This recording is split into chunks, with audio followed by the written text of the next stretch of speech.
think that shows that once you get your game to a certain level, exactly, you don't need to be hitting the ball at your best. A lot of people lack confidence because they're not at their absolute best. But your absolute best is here. If you're at 70% or 80% of your absolute best, that's almost always, if you get your best to being really good through lots of practice, lots of work, 80% is good enough. 60% is often good enough. And Steve's saying there that he's not at his best, but he was just making good decisions. He was just for long periods of time. He batted, he was almost impossible to get out that series. He scored mountains of runs just because he was making good decisions for long periods. So you guys might leave a net session and you've shanked them a little bit and think, oh, I'm not batting that well. Whereas if you just changed your perspective a little and thought, okay, I did a few things well, I actually moved well, I got in good positions, I didn't quite hit them that well, or I made good decisions, then you can actually go into a game with a bit more sort of confidence or belief in yourself. And in a game, ultimately, it comes down to how much you want to fight, how much you can just win that contest. How you're hitting them doesn't matter. Chris Rogers talks about confidence being overrated, because if you walk out there and you're confident, you're feeling good, yeah, that's how you feel, but it doesn't make a difference. If you just fight and watch the ball and win that contest, that's all that matters. How you feel can help you play with a bit more freedom, but if you're feeling not so good or low on confidence, if you can just get into a mentality, I'm just going to win this ball, fight, do everything I can to win. If it's ugly, who cares?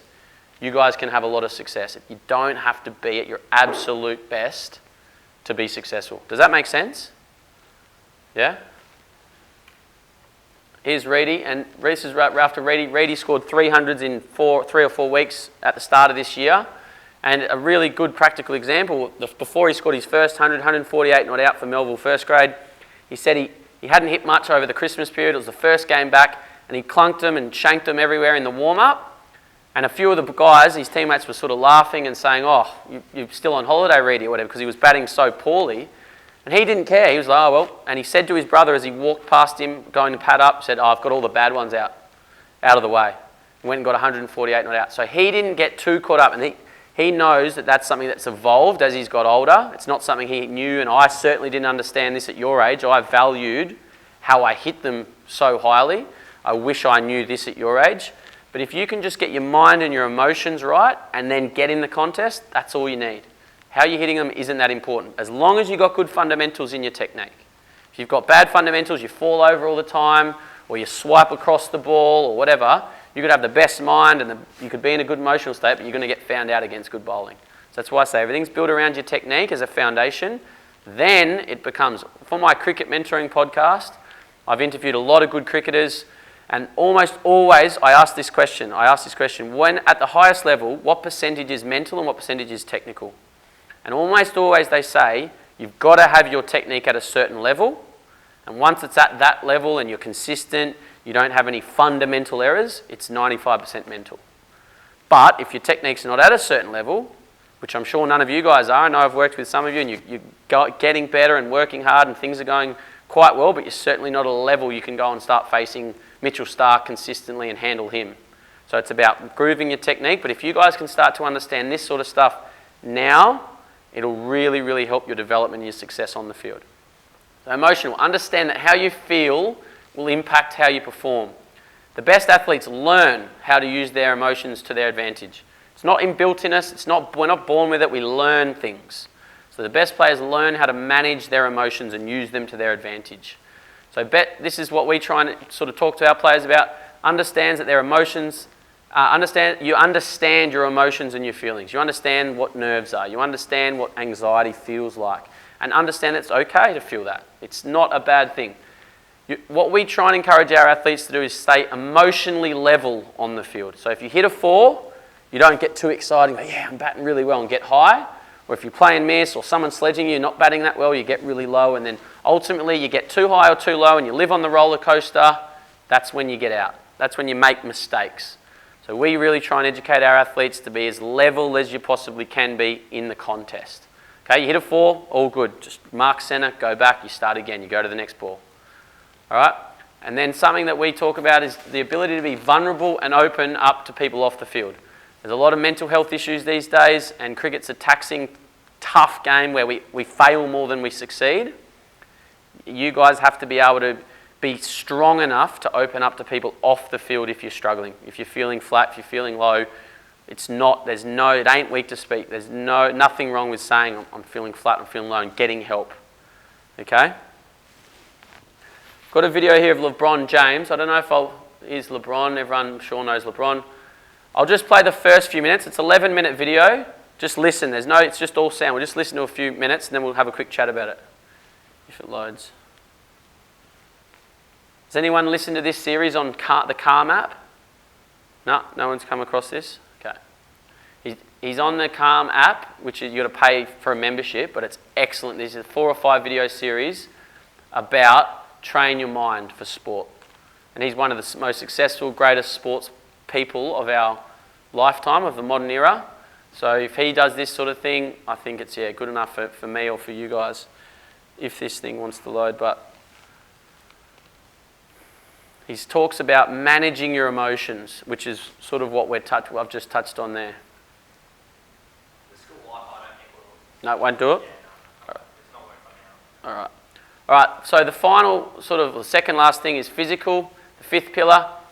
This is pretty self-explanatory. Develop your physicality to execute the skills you want when required. The fitter you are, the better your decision-making will be for long periods of time.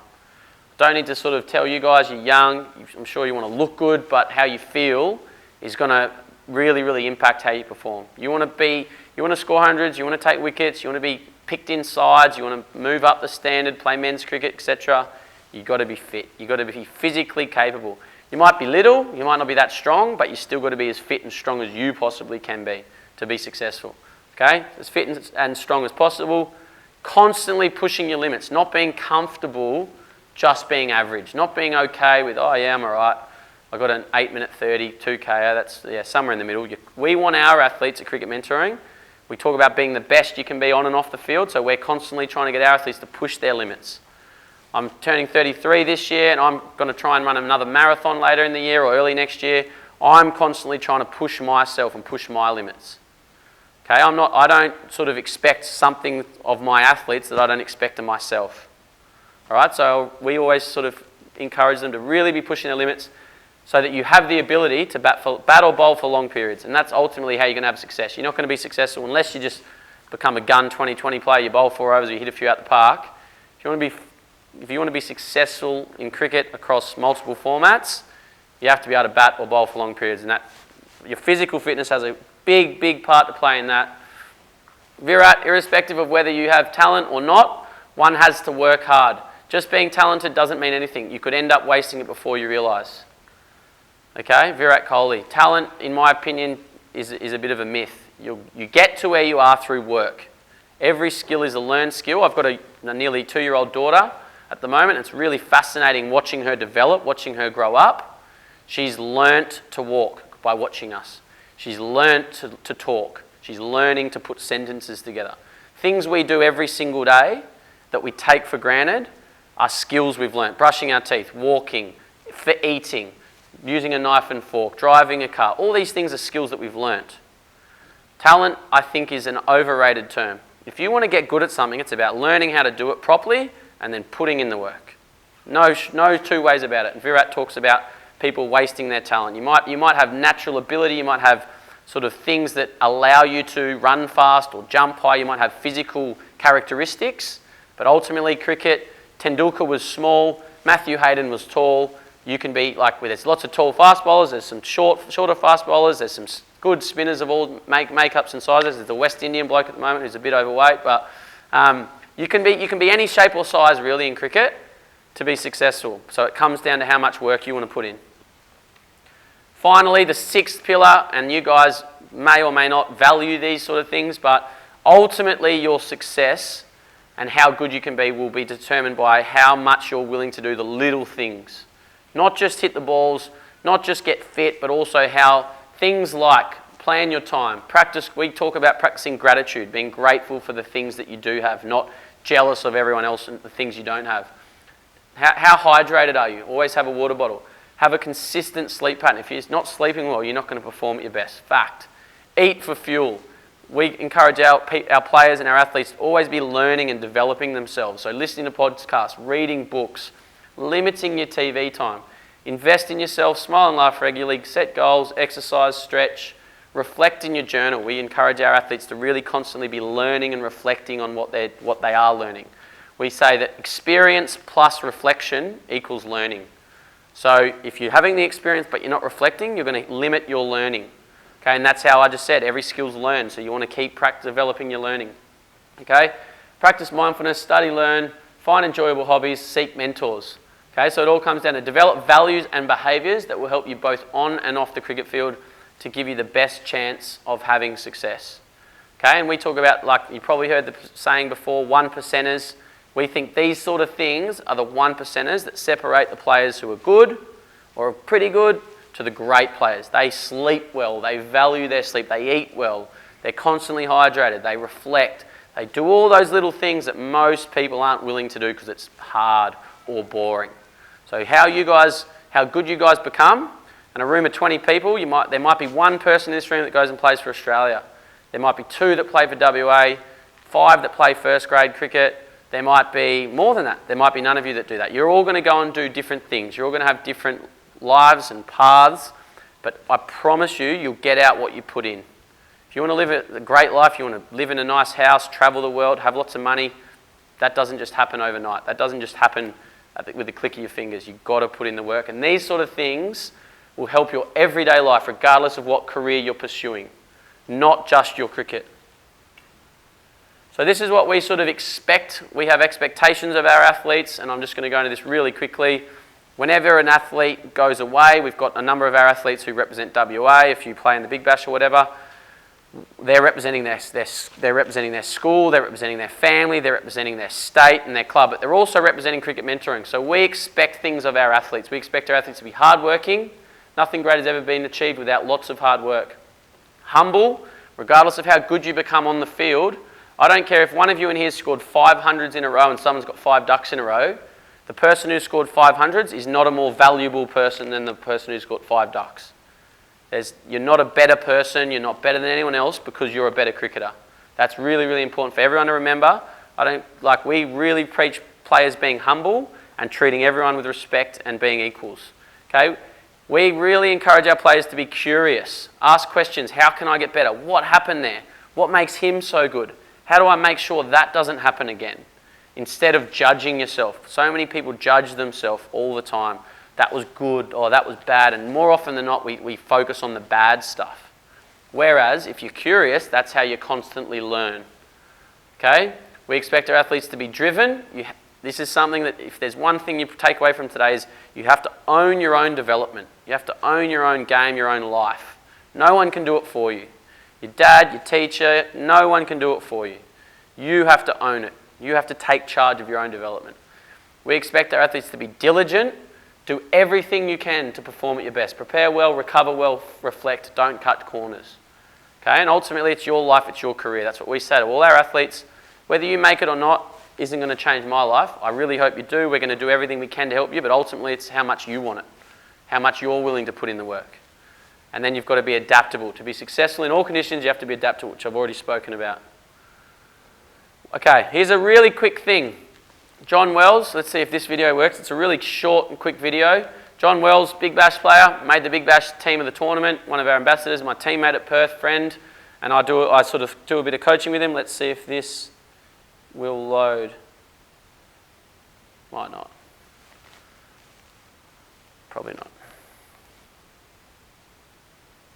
So basically, Wellsy runs after the ball, every ball. Hits a shot, runs after it, picks it up, throws it back. Next ball, hits it, runs after it, picks it up, throws it back. And I ask everyone who watches that video, what do you see there? 2 things. Energy. He's not just hitting a ball and just moping around and whatever. He's really keen to bring energy and have energy, and also respect. He's respecting me as the coach. He's respecting the coach and the person that's throwing balls at him and helping him. Okay, so there's things that I think are underrated by young players. Okay, you just mope around sometimes. Don't know you guys well enough, but a lot of players they waste their own time, okay, by not being efficient in between balls, and they don't respect those that are helping them, those that are there with them. Okay, this is a good video that I don't think will load. Okay, so this is a video that, we'll see if it loads, but it's another basketball reference, Steph Curry. Okay, anyone know who Steph Curry is? Basketball fans? Yep. One of the best basketballers along with LeBron of the last sort of 10 years. This is a 4-minute video. I can send you guys on the link at some point. Basically, when Steph was a teenager, he went to the Kobe Bryant Academy. And there they said, we knew that Steph was going to be the best player out of everyone at this academy. And these players at this academy were all the best young players from around the country, all flew in and trained at the Kobe Academy. And they said, not because Steph was the best player, but because of the work he put in. He was there half an hour before practice started, and they would train twice a day for 3 hours at a time or whatever it was. He was there half an hour before practice started, while everyone else, they said, was still in their flip-flops or their thongs and their headphones. Steph was out there shooting and practicing his fundamentals. And then, when everyone had finished, he would finish with his shooting and he'd have to make 5 swish free throws. Until he made 5 swish free throws, he didn't stop. And they said then and there they knew he'd be the best because he was the hardest worker. He ticked all the boxes. He was willing to do what others weren't willing to do.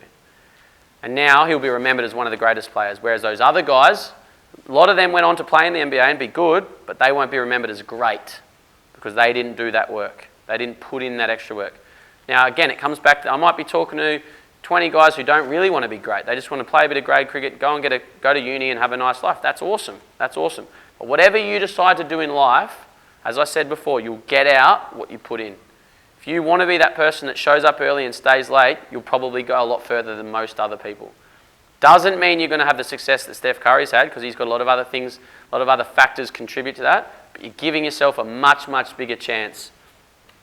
So there are no shortcuts to success. Okay? One of the last few things is, this just, I suppose, represents the sun going down. One of my biggest things is that time is our most valuable resource. You guys are so lucky. You ask any one of us here, Reedy, Spurry, Dave, and myself, we're older than you. I'd love to be your age again. I love my life right now. I love having a family and a young daughter, and I'm really happy with what I'm doing. But to be young again is the biggest gift in the world. Use your time wisely. We will never get yesterday back or any other day that has passed. Do things that you're passionate about or that make you happy. Okay, you guys, I can't stress enough how time is on your side, but don't take it for granted. You'll be 21 before you know it, you'll be 25 before you know it, you'll be 32 before you know it, and you'll have a family and your dreams will have passed. So use your time wisely. You never ever get today again. Whether it's your studies, whether it's your cricket, whether it's your relationships, whatever it is, use that time. Because time, I think, as I was growing up, I didn't understand the importance and value of time. Money, you can get again. You can go and work, you get more money. You spend it, you get more money. You buy something, you use it, you can get another one. Time you can never get back. I can never be 16 again. I can never be 30 again. So guys, use your time wisely. And if you're passionate about something, go and chase your dreams. Go after it because you only get one crack. Back yourself, and you've got to enjoy the process, not just the outcome. If you don't enjoy the process of getting better, if you don't enjoy the process of chasing your dreams, you're not going to become the best because you're going to get bored, you're going to stop doing it, and you're not going to get there. But if you want to be great, if you want to live a great lifestyle, Steve Smith lives a pretty cool life. If you want to live a life like that, you've got to enjoy the process. He loves hitting cricket balls. He hits more cricket balls than anyone. So regardless if he's in a test match, an ODI, an IPL match, or hitting in the nets on the sidearm, he just loves batting. That's why he's the best. So you've got to enjoy the process, whatever it is you're doing in life. I don't know if this will load. This is a video from Adam Voges, obviously the coach of WA, which he did for a group of cricketers. You might have seen this, Heath, but he did for a group of our cricket mentoring players. And there's some it's only 90 seconds or so. There's some messages in here that I think might resonate with you guys, but again, I don't think it'll load. And he just, in that, shares what they value at Western Australian cricket. And that's about trusting yourself, trusting each other. It's about competing. And I actually can't remember the final one. So guys, that's really it from me. I think we've got a little bit of time. I said to Dave, we'll do like a bit of a Q&A if you guys have any questions about mindset, mental skills, performance, batting, stories I've come across or anything. But if you don't already, check us out on Instagram, YouTube, subscribe please. We publish heaps of content on YouTube, lots of different videos, etc. to help people. They're all free. These are my 2 podcasts. I do a podcast with Chris Rogers and another guy who used to work for Queensland Cricket. This is the Cricket Mentoring Podcast where I interview a bunch of famous professional cricketers. Every Monday I send out a Monday motivation email. I sent that just before I came here.